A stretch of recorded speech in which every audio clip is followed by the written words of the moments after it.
अभी मेरा ये फिफ्थ अटेम्प्ट था।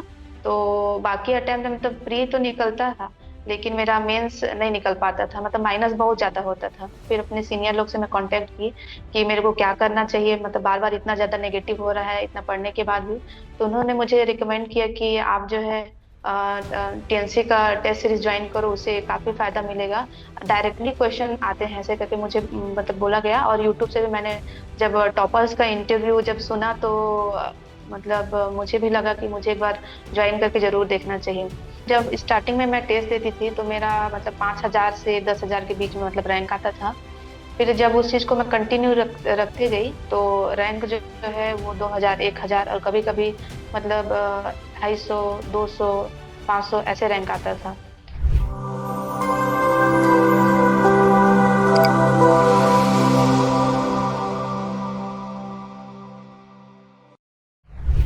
नमस्कार। एक बार फिर से आप सभी साथियों का हार्दिक स्वागत अभिनंदन टीएनसी के इस ऑनलाइन प्लेटफॉर्म पे। My self Bhojraj Balaria, assistant nursing superintendent AIIMS Patna. एक बार फिर से आप सभी का इस इंटरव्यू सेशंस में हार्दिक स्वागत और मैं करता हूं।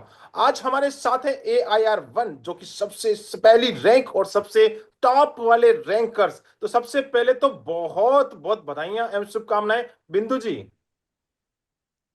सर बहुत बहुत धन्यवाद सर।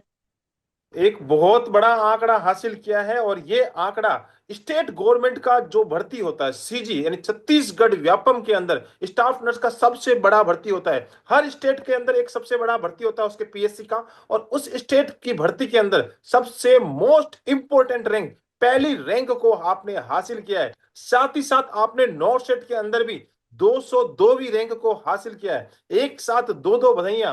कैसा इस समय तो बहुत बड़ी खुशी का माहौल है और उनके चेहरे पर ये नजर आ रहा है। तो सबसे पहले इस इंटरव्यू की शुरुआत करेंगे और ये जानने की कोशिश करेंगे कि किस प्रकार से आपने जो state government CG Vyapam Chhattisgarh की जो भर्ती है, उस भर्ती के दौरान इतना बड़ा आंकड़ा हासिल किया। साथ ही साथ किस प्रकार से आपने पढ़ाई की, किस प्रकार से आपने मेहनत की, सारी की सारी स्ट्रेटजी आज जानने वाले हैं। तो सबसे पहले इस इंटरव्यू की शुरुआत करते हैं आपके अपने इंट्रोडक्शन से।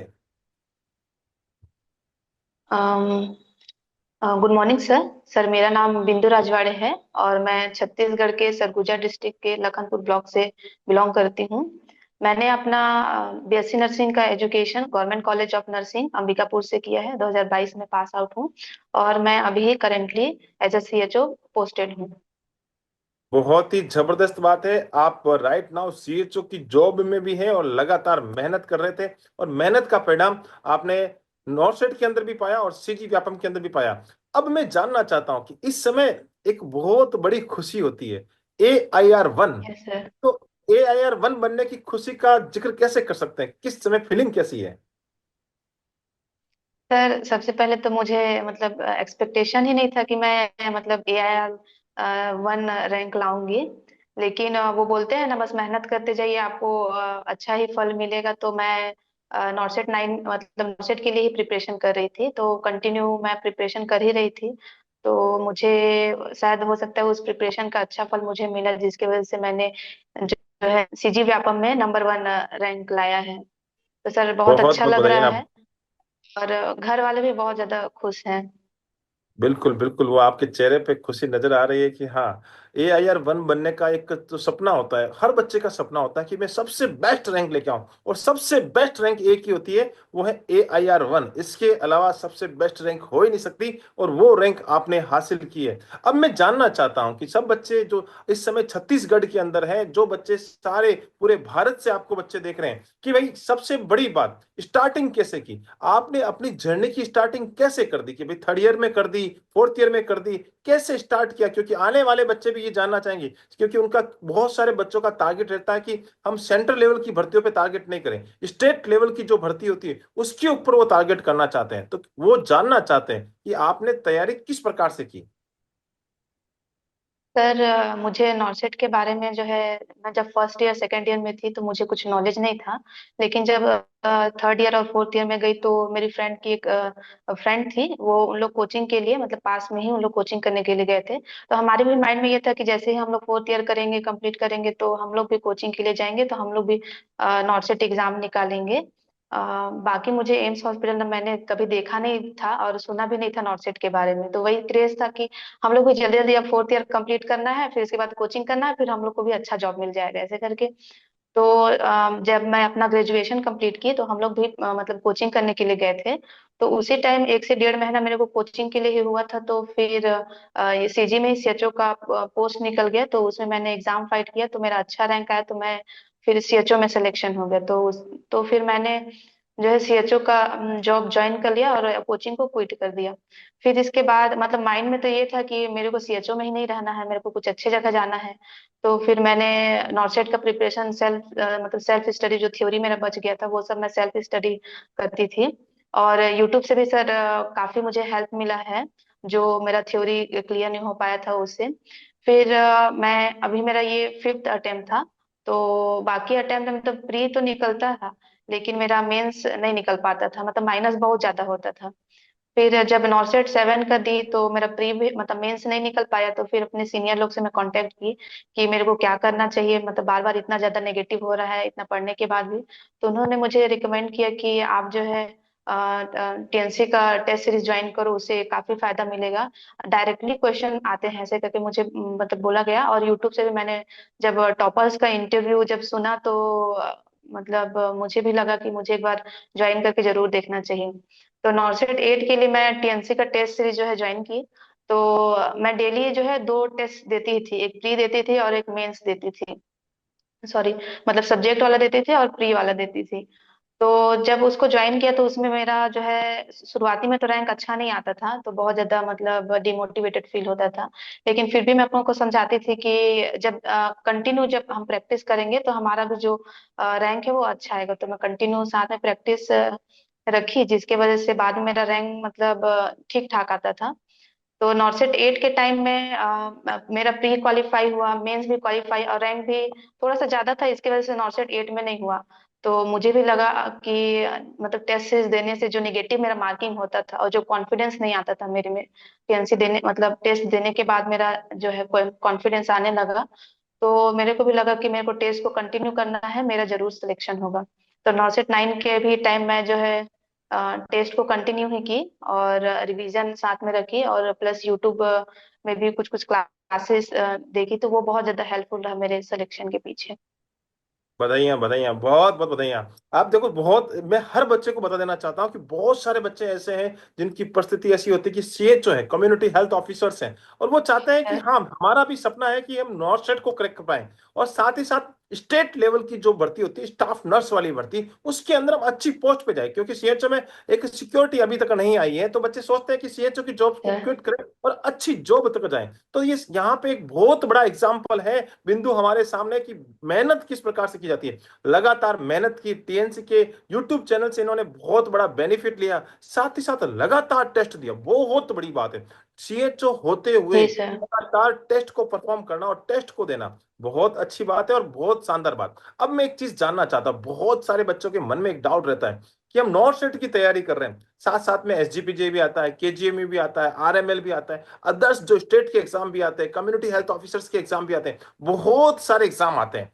तो उस सिचुएशंस में बच्चा क्या भटक जाता है, कभी इस एग्जाम की तैयारी करता है, कभी इस एग्जाम की तैयारी करता है, कभी इस जी एग्जाम की सर। तैयारी करता है, तो बहुत सारे एग्जाम की तैयारी करता है। लेकिन आपने ऐसा नहीं किया, आपने फोकस्ड रखा कि मुझे टीएनसी के साथ चलना है, मैं नॉर्थ सेट की तैयारी कर रही हूँ, बाकी वाले मेरे एग्जाम निकल जाए। क्या ऐसा ही विचार आपके मन में था? सर मैंने अलग से मतलब कि अदर स्टेट का जो सेंट्रल गवर्नमेंट का एग्जाम होता है या सीजी व्यापम का होता है, मैं अलग से उसके लिए नहीं की थी। मेरा मेन टारगेट जो था वो नॉर्सेट ही था। तो मतलब कि जब हम कुछ बड़ा चीज को मतलब पाने के लिए जो तैयारी करते हैं, तो हमको जो बाकी जो है वो उसके साथ ही वो सबका तैयारी हो जाता है। तो मैंने अलग से मतलब अदर स्टेट के लिए या अदर सेंट्रल गवर्नमेंट के लिए तैयारी नहीं किया। मेरा मेन फोकस जो था वो नॉर्सेट ही था।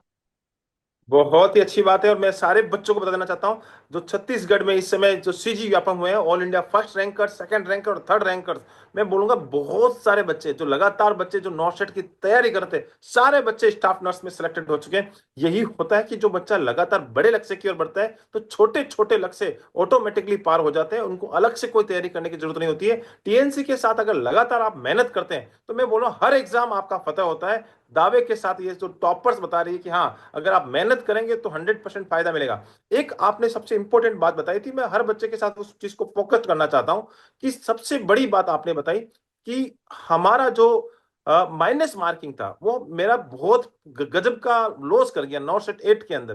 तो आपके दोस्त ने बताया कि यस भैया सर। ऐसे तो आपका सिलेक्शन नहीं होना है, टीएनसी के साथ चलोगे तभी आपका बेड़ा पार होगा। तो मैं जानना चाहता हूं कि how to control the minus marking, कैसे आपने कंट्रोल किया? सर जैसे थ्योरी तो मैं बुक से अपना मतलब कंप्लीट किया था मैंने, लेकिन थ्योरी ही पढ़ने से मतलब इंसान जो है मतलब कि थ्योरी पढ़ने से ही उसका पूरा कॉन्सेप्ट जो है क्लियर नहीं होता है। जब तक हम उस थ्योरी का हम क्वेश्चन सॉल्व नहीं करेंगे, कैसे क्वेश्चन आते हैं, जब तक हम लोग ये सब का आइडिया नहीं रहेगा, तब तक हम लोग का जो है प्रिपरेशन कंप्लीट नहीं होता है। तो जब मैंने जो है टीएनसी का टेस्ट सीरीज ज्वाइन किया, तो मेरे जो जैसे मैं दो ऑप्शन में बहुत ज्यादा कंफ्यूज होती थी, मतलब प्रायोरिटीज किसको देना है, तो ये सब जो है मेरा उससे क्लियर होते गया। बहुत अच्छी बात बताइए कि बहुत जबरदस्त बात और इन्होंने बोली। AIR 1 बोल रहा है कि थ्योरी पढ़ने से सब कुछ नहीं होता। हाँ होता है, हम मानते हैं कि थ्योरी के बिना कुछ नहीं होता, लेकिन थ्योरी से भी सब कुछ नहीं होता। टेस्ट सीरीज का बहुत बड़ा रोल होता है, और वही मैं हमेशा हर बच्चे को बोलता हूँ कि आप भले ही कितने टैलेंट हो, आप आपके पास कितना ही नॉलेज हो, लेकिन question solving is a art, एक कला है। क्वेश्चन सॉल्व करने का यस भी सर। आपको एक्सपीरियंस होना चाहिए। अगर आपका एक्सपीरियंस क्वेश्चन सॉल्व करने का नहीं है तो आपका सिलेक्शन कभी भी नहीं हो सकता। और सबसे बड़ी बात जो आपने बहुत अच्छी बात बोली है कि दो ऑप्शंस के अंदर मैं हमेशा कंफ्यूज हो जाती थी, और वही कंफ्यूजन आपको माइनस मार्किंग की तरफ लेके जा रहा था। बहुत सारे बच्चे हैं जो हमेशा यही गलती करते हैं कि यार हम तो पढ़ रहे हैं, हम तो मेहनत कर रहे हैं, हम थ्योरी पढ़ रहे हैं, और हर बार हम थ्योरी पढ़ने से हो जाएगा। नहीं, मैं बोलूंगा कि थ्योरी पढ़ने से कुछ नहीं होता है। थ्योरी पढ़ने से कंसेप्ट जरूर बनते हैं, लेकिन उसको इंप्लीमेंट करने का सबसे बड़ा रोल होता है वो है क्वेश्चन प्रैक्टिस। बहुत अच्छी बात है। आपने बताया कि मैं टीएनसी के साथ यूट्यूब से मैंने थ्योरी को मजबूत बनाया, तो टीएनसी के साथ यस आपने सर। यूट्यूब पे क्या क्या देखा? सर मैं अवधेश सर का जो एडवांस सीरीज था उसको देखती थी, उससे मेरे को बहुत ज्यादा फायदा हुआ। जैसे कि मतलब आजकल नर्सिंग प्रायोरिटीज बहुत ज्यादा पूछा जाता है, तो हमको क्वेश्चन में प्रायोरिटीज किसको देना है, मैंने सर का जो यूट्यूब क्लासेस लिया था उससे मेरे को बहुत हेल्पफुल हुआ।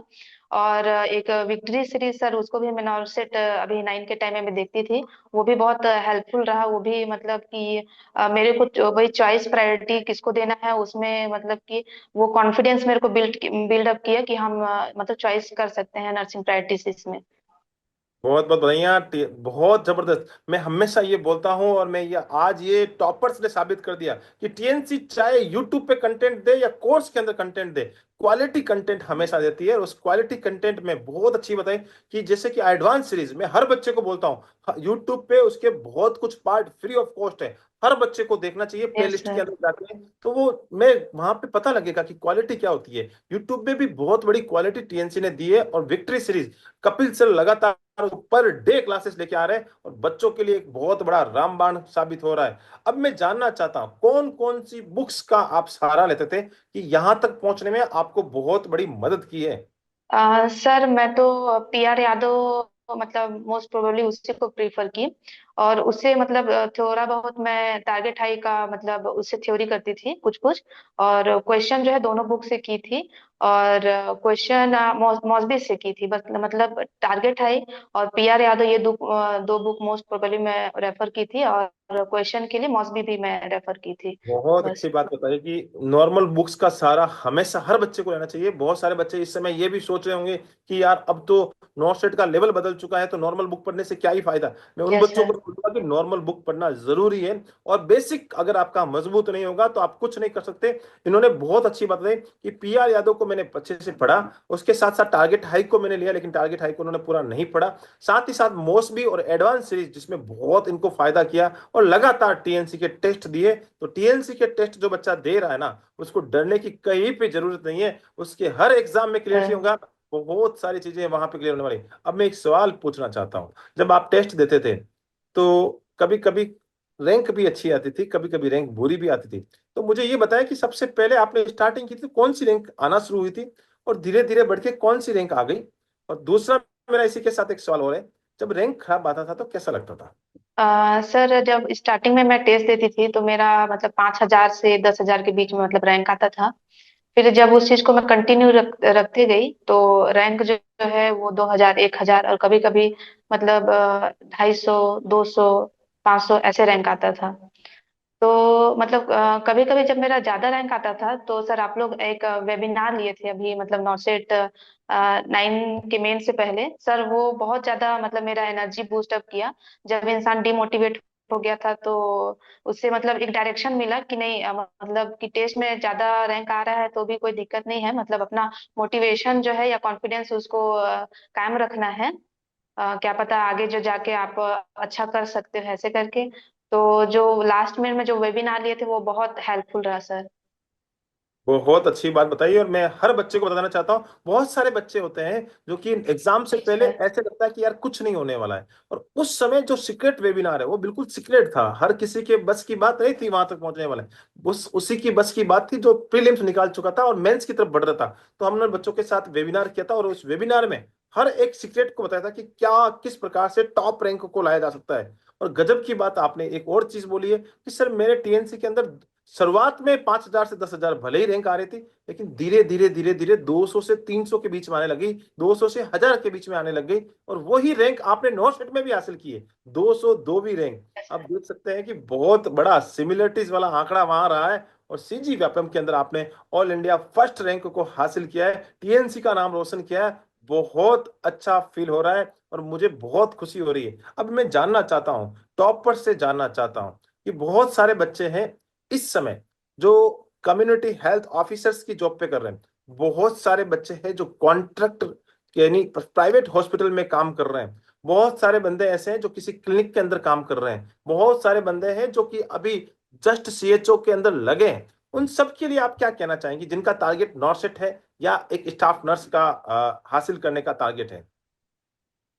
जी सर, सबसे पहले तो मैं ये बोलना चाहती हूँ कि अगर इंसान के अंदर जज्बा है तो वो जितना भी सरकमस्टेंसेस है उसके साथ भी वो प्रिपरेशन कर सकता है। जैसे मैं खुद सीएचओ के पोस्ट में थी, मेरा 10 से 4 ड्यूटी रहता था। तो मेरे को मतलब घर में भी काम करना थोड़ा बहुत करना पड़ता था, मम्मी लोग का हेल्प करना पड़ता था और साथ में ड्यूटी भी करना रहता था। तो मैं मतलब जो सुबह थोड़ा बहुत टाइम दे पाती थी और शाम को थोड़ा बहुत टाइम दे पाती थी।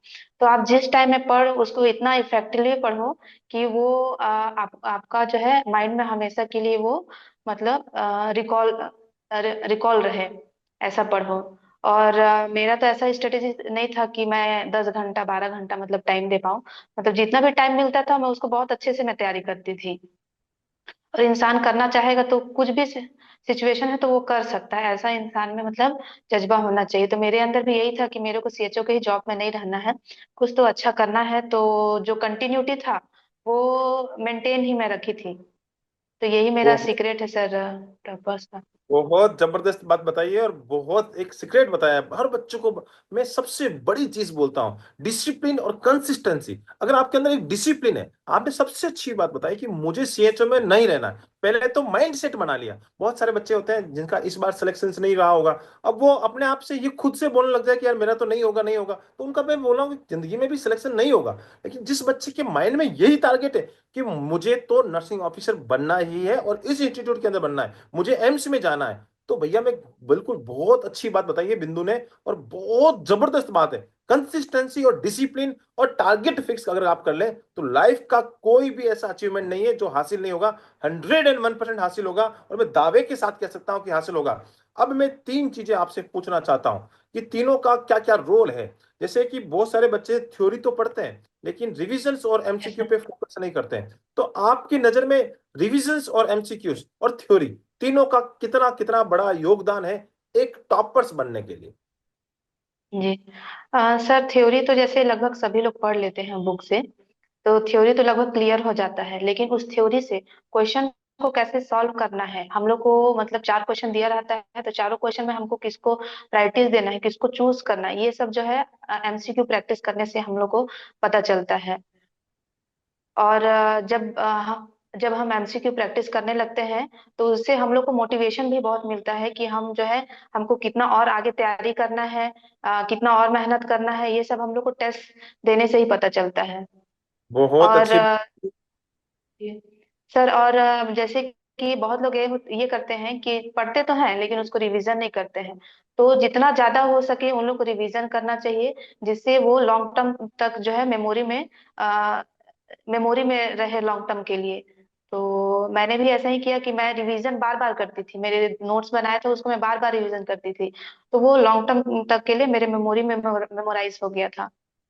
बहुत अच्छी बात बताइए। मैं हर बच्चे को ये बात फिर से दोहराना चाहता हूँ, क्योंकि मैं मेरी बात भी वहां तक पहुंचाना चाहता हूँ। क्योंकि बच्चे मेरे से हमेशा पूछते रहते हैं कि सर क्या करूं क्या करूं क्या करूं।